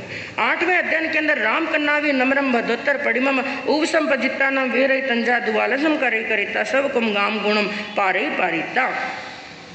8वें अध्ययन के अंदर रामकृष्णा रानी का वर्णन आता है, जिन्होंने भी दीक्षा अंगीकार की और चंदना आर्या की आज्ञा प्राप्त करके भद्रोत्तर प्रतिमा नाम की तपस्या अंगीकार की, जिसके अंदर विधि बताते हुए कहा 5 किए, 6 किए, 7, 8 और 9 की तपस्या की, 7, 8, 9, 5 और 6 की तपस्या की, 9, 5, 6, 7 और 8 की तपस्या की, 6, 7, 8, 9 और 5 की तपस्या की, 8, 9, 5, 6 और 7 की तपस्या की, जिसके अंदर सर्व तपस्या के दिन आते हैं 700 और पारने के दिन आते हैं 100 और कुल दिन मिलाकर के 800 दिन एक परिपाटी का समय होता है। 6 महीना 20 दिन, जिसमें 175 दिन तप के और पारने के दिन आते हैं 25। ऐसी तपस्या अंगीकार की रामकृष्णा आर्या ने और अंतिम के अंदर संधारा से लेखना किया और सिद्ध, बुद्ध और मुक्त हो गए। 9वें अध्ययन के अंदर बताया एवं पीयूषेन कन्नावी नवरम मुत्तावली तवो कम उपसंपजित्तानम विरही तंजहा। 9वें अध्ययन के अंदर पितृसेन कृष्णा रानी का वर्णन आता है। उन्होंने भी दीक्षा अंगीकार की और दीक्षा लेने के बाद में मुक्तावली नामक तप अंगीकार किया और मुक्तावली तप के अंदर बताया उपवास किया, बेला किया, उपवास किया, तेला किया, उपवास किए 4, यानी बीच बीच में एक उपवास करते हुए और उसके बाद की जो तपस्या है बेला, तेला 4, 5 और उपवास करते रहे। इसी प्रकार उपवास करके 5 किए, उपवास करके 6 किए, उपवास करके 7 किए, इसी क्रम से बढ़ते हुए उपवास करके 14 किए, उपवास करके 15 किए और उपवास करके 16 किए और वापिस इसी क्रम से बीच बीच में एक एक उपवास करके 16 करके उपवास किया, 15 करके उपवास किया, 14 करके उपवास किया और इसी क्रम से वापिस उतरते हुए 5 करके उपवास, 4 करके उपवास, 13 करके उपवास, बेला करके उपवास। इस प्रकार की एक परिपाटी के अंदर तपस्या के दिन होते हैं 11 महीने और 15 दिन। 4 परिपाटियों के अंदर होते हैं 3 वर्ष और 10 दिन। इसके अंदर तपस्या के केवल कुल तपस्या के दिन होते हैं 285 और 4 परिपाटियों के अंदर तपस्या के दिन होते हैं 3 वर्ष और 2 महीने। पारने के दिन आते हैं 1 परिपाटी के अंदर 60 दिन और 4 परिपाटियों के अंदर 240 दिन। ऐसी तपस्या अंगीकार की और अंतिम के अंदर 17 संलेखना किया। पितृसेन कृष्णा नाम की आर्या ने भी अंतिम के अंदर सिद्ध बुद्ध और मुक्त हो गए। और अंतिम अध्ययन 10वां अध्ययन 10वें अध्ययन के अंदर बताया एवं महासेन कन्नावी नम्रम आय बिल्ल वड्डमाणम तवो कम उपसंपजिट्टानम वीरहितंजहा। अंतिम 10वें अध्ययन के अंदर महासेन कृष्णा का वर्णन चलता है। उन्होंने अपने जीवन के अंदर दीक्षा अंगीकार की और दीक्षा लेकर के आयम्बिल वर्धमान नाम का तप अंगीकार किया, जिसके अंदर क्या बताया 1 आयमिल करके उपवास करना, 2 आयमिल करके फिर उपवास करना, 3 आयमिल करके उपवास करना, 4 आयमिल करके उपवास करना। इसी प्रकार 4, 5, 6 के क्रम से बढ़ते बढ़ते 99 और 100 आयमिल करके क्या करना उपवास करना। इसको वर्धमान कहते हैं क्योंकि ये प्रतिदिन बढ़ता रहता है। और उन महासेन आर्या ने आयमिल वर्धमान तप जिसके अंदर समय लगा 14 वर्ष 3 महीने और 20 दिन सूत्र के अनुसार इस प्रकार की आराधना करके चंदन बाला आर्या के पास में गई और उनके पास में जाकर के कई प्रकार की तपस्याओं से अपनी आत्मा को भावित करते हुए और उन्होंने चंदना आर्या के सामने कहा था एनम सा महासेन कन्ना अज्जा अज चंदनाय अज्जाय अंतिय समाई माइम एकार संगाई अहि जित्ता बहुपड़ी पुन्नानम सत्तस वासाई परियानम पौनिता मासी जाय संलेहनाय अत्तानम जूसित्था सट्टी बत्तानम अणसनाय छेदित्ता जसट्ठाय करिय नग्ग भावम जाव तमट्टम आराहि चरमेहि उत्साहिम निस्सा सेम सिद्धा बुद्धा। अंत में महासेन कृष्णा आर्या ने चंदना आर्या के पास में सामयिक से लेकर 11 अंगों का अध्ययन किया, पूरा 17 वर्ष तक संयम का पालन किया, 1 मास का संधारा और संलेखना किया, 60 भक्तों का अनशन से छेद करके जिस प्रयोजन के लिए प्रवज्ञा अंगीकार की थी उस प्रयोजन को पूरा किया। अंतिम श्वास के अंदर 8 कर्मों को क्षय करते हुए सिद्ध बुद्ध और मुक्त हो गए। और इसके अंदर बताया जो 10 रानियों का 10 आर्याओं का वर्णन चलता है, जिसमें पहले वाली रानी ने 8 वर्ष तक संयम का पालन किया, दूसरी ने 9 वर्ष तक, तीसरी में 10 वर्ष तक, चौथी ने 11 वर्ष तक, 5वीं ने 12 वर्ष तक, छठी ने 13 वर्ष तक, 7वीं ने 14 वर्ष तक, 8वीं ने 15 वर्ष तक और 9वीं रानी ने 16 वर्ष तक, 10वीं रानी ने 17 वर्ष तक संयम का पालन किया और अंतिम के अंदर सभी सिद्ध बुद्ध और मुक्त हो गए। और इस आगम के उपसंहार के अंदर कहा गया, सुधर्मा स्वामी ने कहा एवं कलु जम्बू सनेनम भगवया महावीरणम आयगरणम जाव संपतेनम अट्ठम संग संतगढ़ दसानम आयमट्टे पनते अंतगढ़ दसानम अंगस एगो सुय खंदो अट्ठवग्गा अट्ठसु चेव दिवसेसु उद्देश्य जंती तत्पड़मम बीय वग्गा 10 8 उद्देश्यगा तई वग्गे 13 उद्देश्यगा 14 पंचम वग्गा 10 उद्देश्यगा छठे वग्गे 16 उद्देश्यगा सप्तम वग्गे 13 उद्देश्यगा अट्ठम वग्गे 10 उद्देश्यगा। श्री सुधर्मा स्वामी बोले हे जम्बू श्रमण भगवान महावीर स्वामी ने जो 8वें अंत कृत दशांग सूत्र का अर्थ जो कहा है इस एक श्रुत स्कंद का जैसा वर्णन मैंने भगवान से श्रवण किया वैसा तुम्हें बताया। इसके 8 वर्ग कहे गए हैं और 8 दिनों के अंदर ही इनको पढ़ना चाहिए और सुनना चाहिए, जिसके अंदर पहले वर्ग के अंदर 10 अध्ययन, दूसरे में 8 अध्ययन, तीसरे में 13 अध्ययन, चौथे में 10 अध्ययन, 5वें में 10 अध्ययन, छठे में 16 अध्ययन, 7वें में 13 अध्ययन और 8वें अध्ययन के 8वें वर्ग के अंदर 10 अध्ययनों का वर्णन चलता है। कुल 90 अध्ययन आते हैं और 90 ही आत्माओं का वर्णन चलता है जिन्होंने अपने अंतिम लक्ष्य मोक्ष को प्राप्त किया। तो इस प्रकार आपके समक्ष बंधु आज अंतकृत दशांग सूत्र संपूर्ण हुआ। मूल पढ़ने में, अर्थ करने में किसी भी प्रकार का कोई दोष लगा हो, कोई भी गलती हुई हो, अपनी आत्मा की साक्षी से, गुरनी मैया की साक्षी से और संघ और समाज की साक्षी से, मन वचन काया के योगों से तस्मिच्छामि दुक्कडम। आगे जिन दिनों का इंतजार होता है उन दिनों में से भी 7 दिन तो निकल गए। समय बड़ी शीघ्रता से जा रहा है।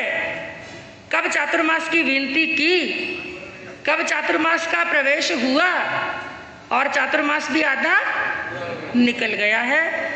और कुछ दिन निकलेंगे तो आप लोग क्या दे देंगे, विदाई, विदाई वो भी दिन नज़दीक आने वाला है, ज़्यादा समय नहीं है, क्योंकि समय बड़ी तेज गति से जा रहा है और समय को रोकना किसी के वश की बात नहीं है।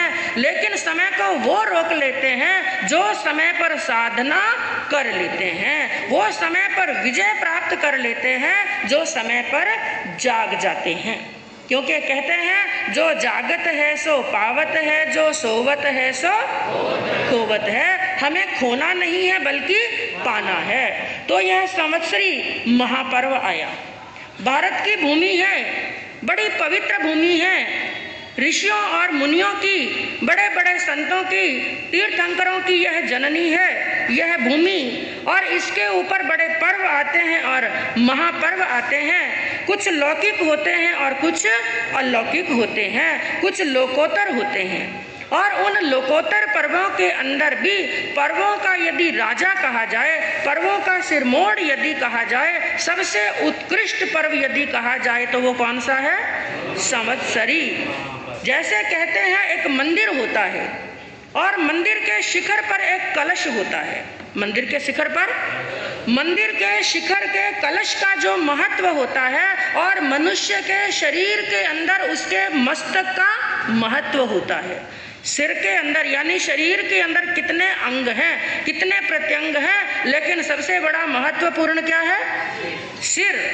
तो जैसे मनुष्य के शरीर के अंदर सिर का महत्व है, मंदिर के अंदर कलश का महत्व है और पर्वतों के अंदर मेरू पर्वत का महत्व है, उसी प्रकार सभी पर्वों के अंदर सर्वोत्कृष्ट संवत्सरी महापर्व का महत्व है, जो जैन समाज के अंदर बड़े ही प्रेम के साथ में, बड़े ही उत्साह के साथ में, बड़े ही आनंद के साथ में, बड़ी ही शांति के वातावरण के साथ में मनाया जाता है। और यह वो दिन होता है जो 365 दिन में जो मनुष्य 364 दिन नहीं जागा।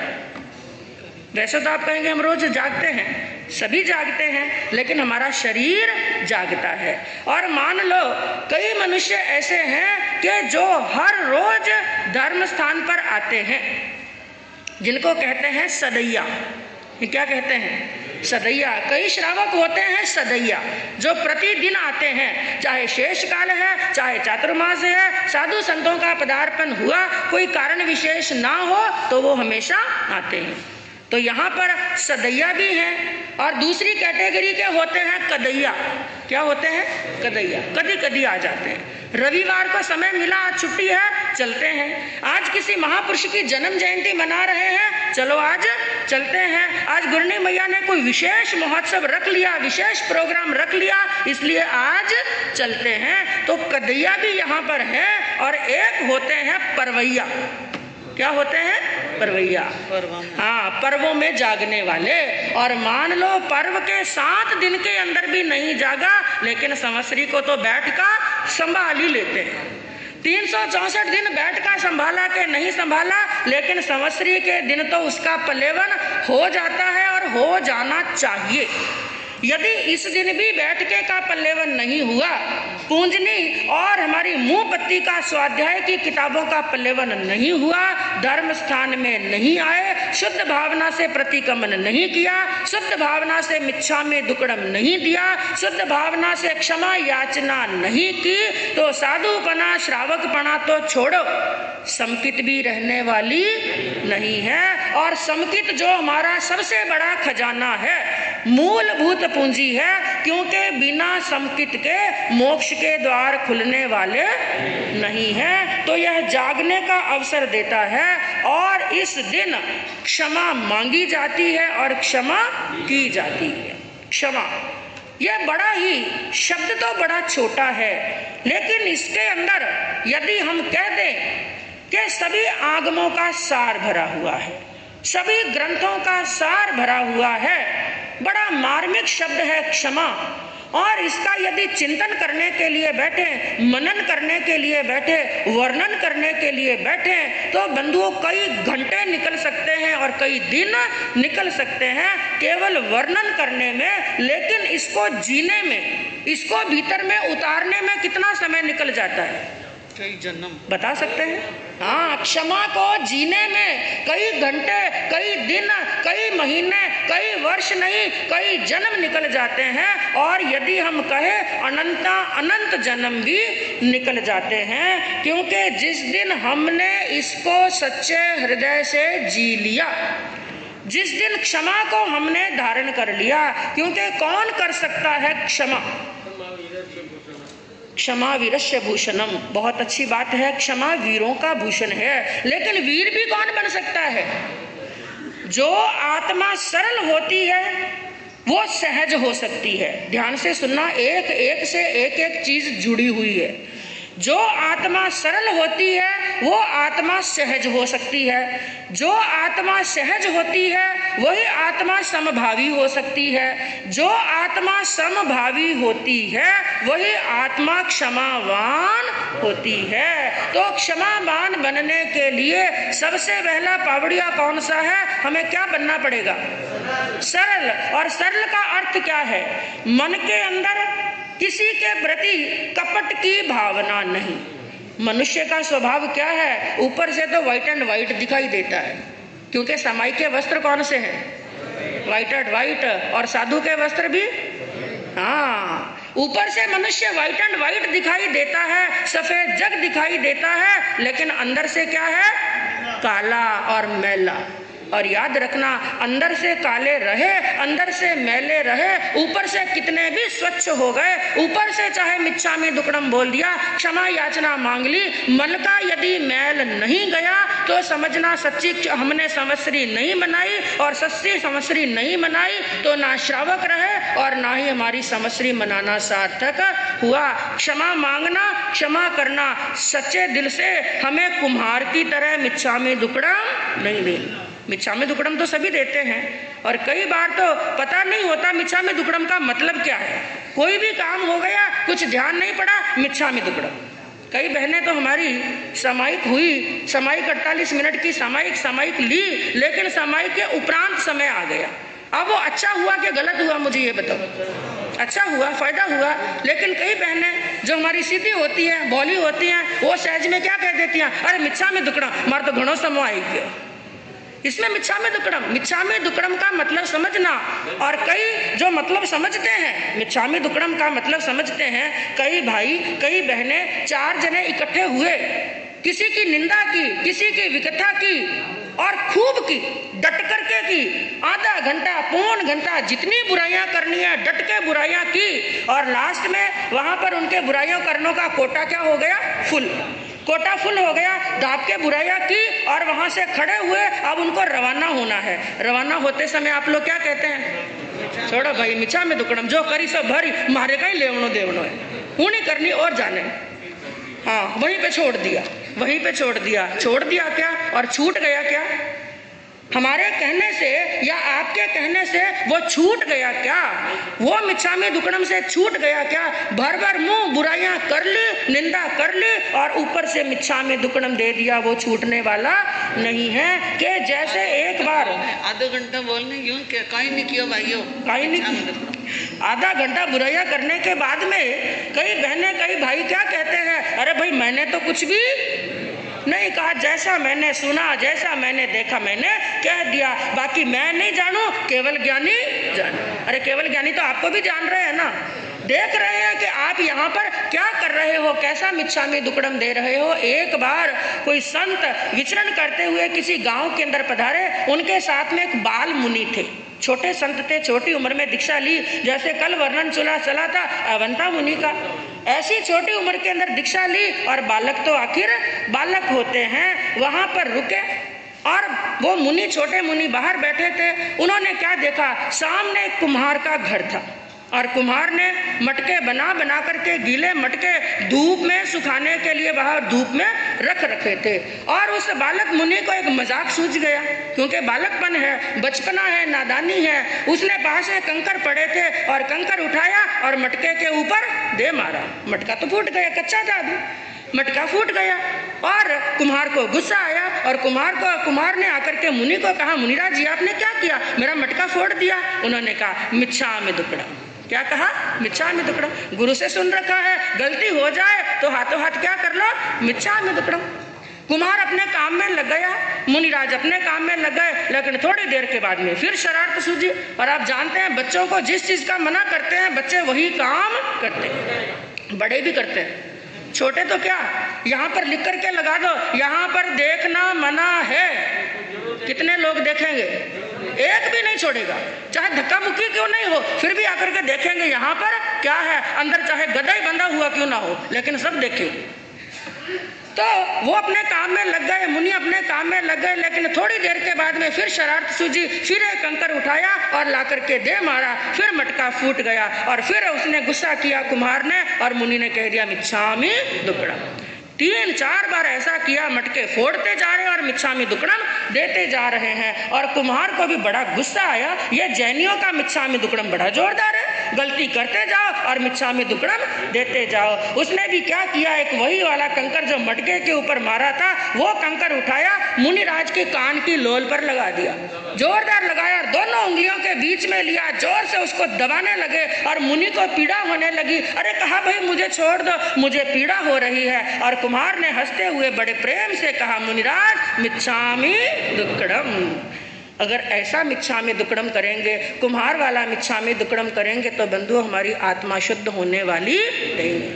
हमें सच्चे भाव से, सच्चे हृदय से मिच्छामि दुक्कडम करना है। और सबसे पहला मिच्छामि दुक्कडम किसके सामने जाकर के करना? जिससे वैर भाव है। हम मिच्छामि दुक्कडम और क्षमा याचना किससे करते हैं? जिससे हमारा प्रेम का भाव है, आराम से बोला चाली है, उनके साथ में जाकर मिच्छामि दुक्कडम करते हैं। और जिसके साथ में लड़ाई हुई, झगड़ा हुआ, उसके सामने जाकर क्षमा मांगने से हमें क्या आती है? शर्म आती है। लेकिन गौतम बुद्ध ने अपने भिक्षुओं को उपदेश देते हुए कहा है, भिक्षुओं मूर्ख 2 प्रकार के होते हैं। कितने प्रकार के? हाँ, सामान्य मनुष्य क्या कहते हैं? जिसके पास में बुद्धि नहीं है, जिसको अक्ल नहीं है और जिसको ज्ञान नहीं है, वो क्या? मूर्ख। लेकिन गौतम बुद्ध ने अपने भिक्षुओं को उपदेश देते हुए कहा, हे भिक्षुओं, मूर्ख 2 प्रकार के होते हैं। वो कौन से? पहले मूर्ख वो जो गलती करके भी अपनी गलती को स्वीकार नहीं करते हैं। गलती की और जान रहे हैं मैंने गलती की, लेकिन फिर भी स्वीकार नहीं करते हैं। लेकिन उनसे भी बड़े मूर्ख वो होते हैं कि एक व्यक्ति ने गलती की, गलती को स्वीकार कर लिया और क्षमा मांग लिया, लेकिन क्षमा मांगने के बाद में भी क्षमा नहीं करते, क्योंकि क्षमा मांगने से भी ज़्यादा कठिन होता है क्षमा करना।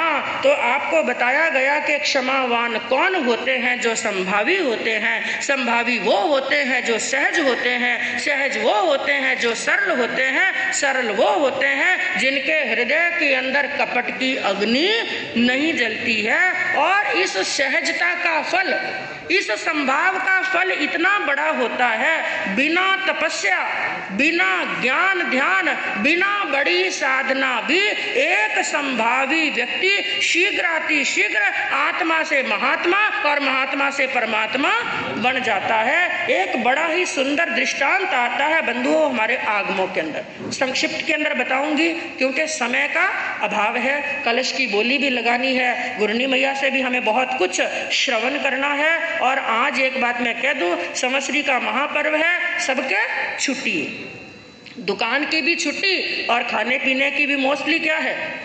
छुट्टी है। और गयों के एकाशना ब्यासना होगा तो भी कोई बात नहीं, आज बड़ा पर्व है। और आज आलोचना सुनने के बाद में ही, क्योंकि कई भाइयों बहनों को बैठना मुश्किल हो जाता है, लेकिन एक छोटी सी बात कह दूं, मेरे गुरनी मैया, इनका भी स्वास्थ्य अस्वस्थ रहता है, फिर भी आप देखते हैं 3-3 घंटे 4-4 घंटे एक आसन में बैठे रहते हैं। और यदि आपको बल ना मिले, इनको देख करके बल ले लेना। ये भी एक आसन में बैठे हैं तो हमें भी आलोचना सुनने के बाद में ही यहाँ से आपको मंगलिक लेकर के जाना है। तो बंधुओं, एक दृष्टांत आता है, राजा का एक पुत्र जिनका नाम था नागदत्त, क्योंकि नाग देवता के द्वारा वो प्रदत्त था। इसके पीछे भी एक बड़ा किस्सा है, वो नहीं कहकर के मुख्य किस्सा मैं आपको कहूंगी। एक राजकुमार जिसका नाम था नागदत्त, उसने संतों की वाणी सुनी और उनको वैराग आ गया, दीक्षा ले ली। दीक्षा लेने के बाद में गुरु की सेवा कर रहे हैं, ज्ञान ध्यान सीखने की कोशिश कर रहे हैं, लेकिन ज्ञान ध्यान चढ़ा नहीं। लेकिन बार बार गुरु के मुख से एक ही बात सुनते कि भगवान ने 32 आगमों का सार बताया है, ना किसी से राग करो और ना ही किसी से द्वेष करो। आत्मा को सरल रखोगे, सरल आत्मा के अंदर ही धर्म ठहरता है। सरल आत्मा की शुद्धि होती है और शुद्ध आत्मा के अंदर धर्म का निवास होता है। आत्मा को सरल रखो, तपस्या हो या नहीं हो, आत्मा को सरल बना लो। एक तरफ वो तपस्वी है जो मास कमन से पारना करता है, एक तरफ वो साधक है सामने वाले ने गाली दी और मन के अंदर किसी प्रकार का कोई रोष नहीं। ज्यादा कर्मों की निर्जरा किसके होगी? जिसने रोष नहीं किया है। तो ऐसी शिक्षा वो सुनते और धीरे धीरे संयम पर्याय बढ़ने लगी। और उन जीवन के, उन संत के जीवन की एक सबसे बड़ी कमजोरी समझ लीजिए, उनसे तपस्या नहीं होती थी। बड़ी कोशिश करते, आज एकाशन करूं, आज मैं उपवास करूं, बेला करूं, मैंने दीक्षा अंगीकार की है, संयम लिया है, और संयम लेकर के यदि मैं तपस्या नहीं करूंगा तो मेरे कर्मों की निर्जरा कैसे होगी। कई बार प्रयास करते, 2 घंटे 4 घंटे 5 घंटे जैसे तैसे निकलते, लेकिन उनसे भूख सहन नहीं होती। और आहार भी उनको ज्यादा चाहिए। आहार क्या चाहिए? ज्यादा। कहते हैं एक छोटा घड़ा भरे जितने चावल चाहिए। इसलिए संतों ने उन मजाक उड़ाते उड़ाते उनका नाम जो था वो नाम तो सब भूल गए और मुनि का नाम रख दिया कुरगुरु मुनि। क्या नाम रख दिया? नाम सुना होगा आपने, कुरगुरु मुनि, यानी जिनको घड़ा भरे हुए चावल चाहिए। और कई संत तो उसको मजाक के अंदर पेटू राम ही बोलते।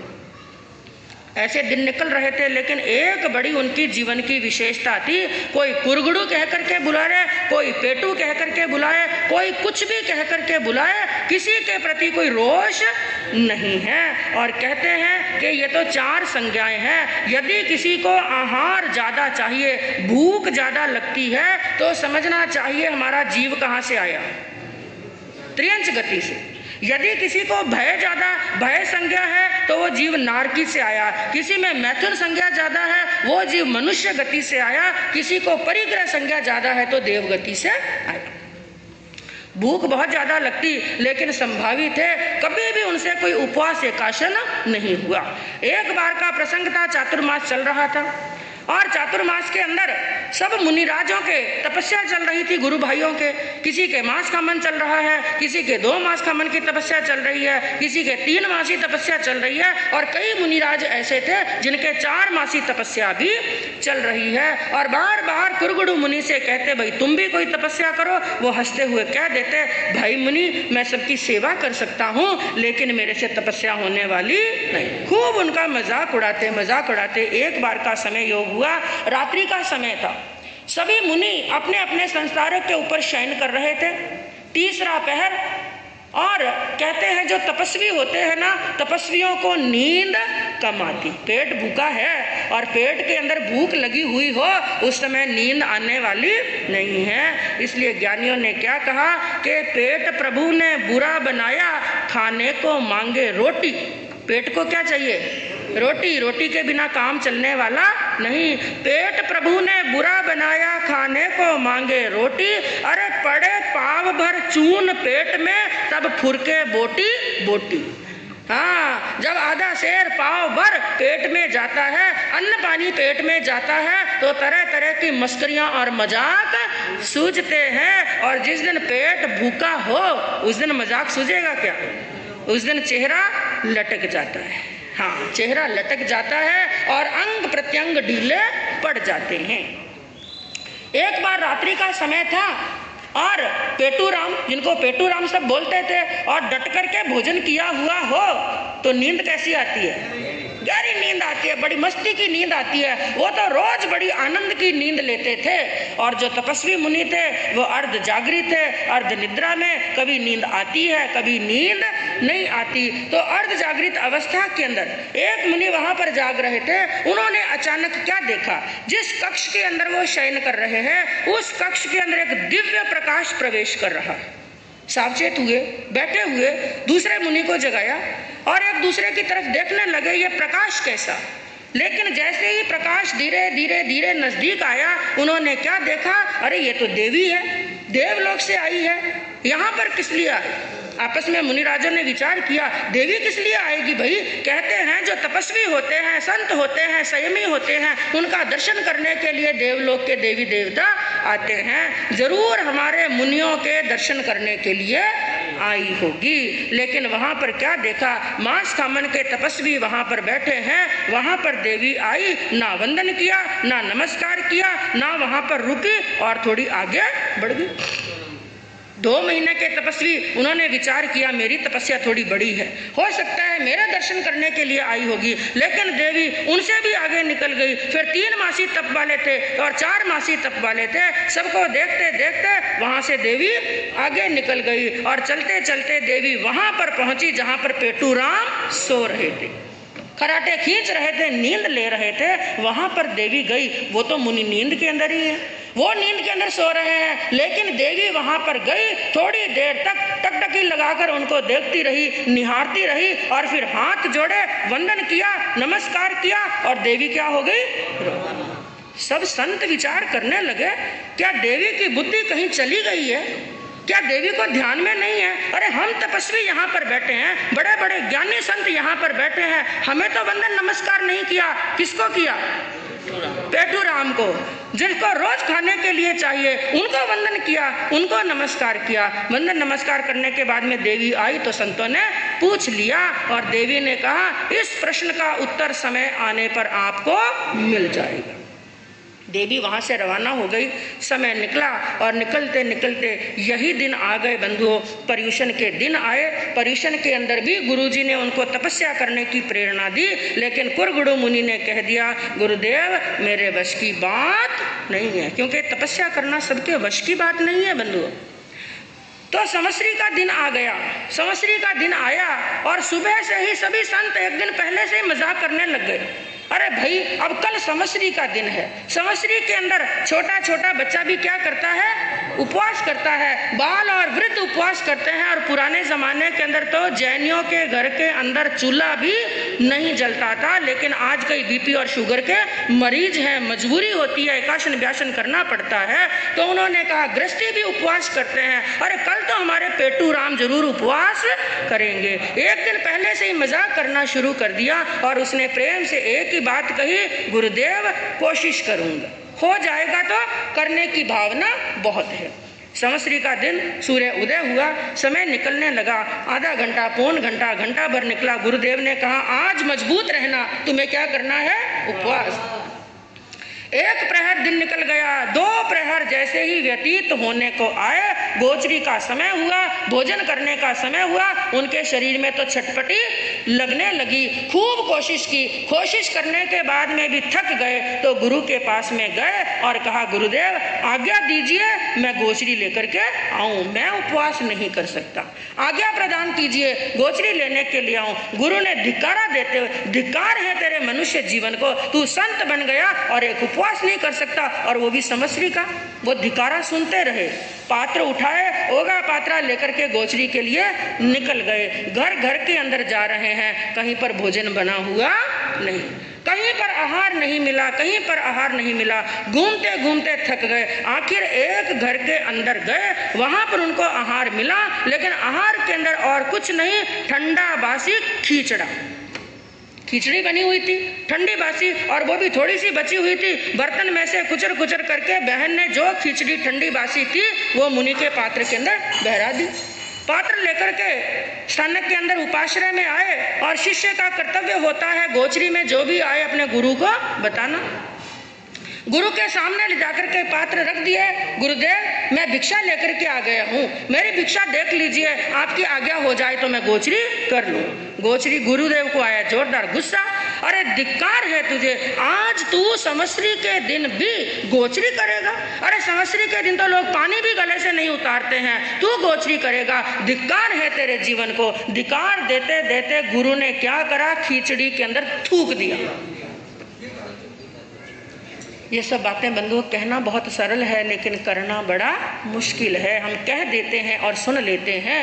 थूक दिया उस खिचड़ी के अंदर, उसने क्रोध नहीं किया, और चले गए। जहां पर स्थान था गोचरी करने का, वहां पर जाकर पात्र रखे, अपना आसन बिछाया और गोचरी करने के लिए बैठ गए। गोचरी करने के लिए बैठे और क्या देखा, ठंडा बासी खिचड़ा है और उसके अंदर थूका हुआ है, और उसी थूक को खिचड़ी के अंदर मिलाने लगे और क्या चिंतन करने लगे, कितने धन्य है मेरे गुरुदेव, कितनी बड़ी कृपा की है। बहन ने तो लुखी खिचड़ी बहराई थी और मेरे गुरु ने क्या डाल दिया, घी। गुरु को तो धन्यवाद दे रहे हैं, गुरु भाइयों को धन्यवाद दे रहे हैं जो संयम लेकर के इतनी बड़ी तपस्या करके आत्मा का कल्याण कर रहे हैं। हे प्रभु, मेरा कल्याण कैसे होगा, मेरे कर्मों की निर्जरा कैसे होगी, मैं आपके मार्ग को कैसे प्राप्त करूंगा, मुझे ऐसा मार्ग बताइए। सचमुच में वो धन्यवाद के पात्र हैं और मैं धिक्कार का पात्र। खुद को क्या दे रहे हैं, धिक्कार। गुरु को और गुरु भाइयों को क्या दे रहे हैं, धन्यवाद दे रहे हैं। और भावना इतनी शुद्ध हो गई, भावना इतनी प्रशस्त हो गई, अध्यवसायें इतनी शुद्ध हुई, खुद को धिक्कार देते देते, उनको धन्यवाद देते देते आत्मा में क्या हो गया, प्रकाश हो गया।